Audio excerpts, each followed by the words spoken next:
மகனுக்கு தந்தை எழுதுவது. நன்றாகத்தான் இருக்கிறது மகனே, நீ கொண்டு வந்து சேர்த்த முதியோர் இல்லம்.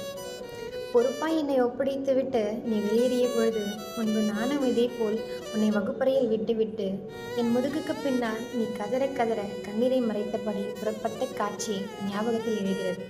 முதல் தரமிக்க இந்த இல்லத்தை தேடி திரிந்து நீ தேர்ந்தெடுத்ததை அறிகையில் முன்பு நானும் உனக்கு பொருத்தமான பள்ளி எதுவென்று ஓடி அலைந்ததை ஒப்பிடு செய்கிறேன்.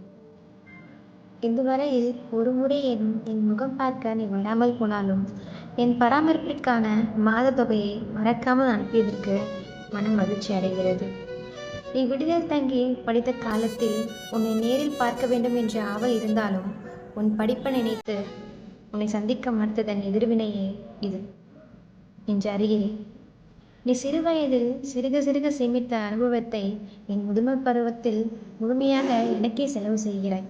ஆயினும் உனக்கும் எனக்கும் ஒரு சில வேறுபாடு தான். நான் உனக்கு கற்றுக் கொடுத்தேன் வாழ்க்கை இதுதான் என, நீ கற்றுக் கொடுத்த எனக்கு உறவுகள் இதுதான் என்று.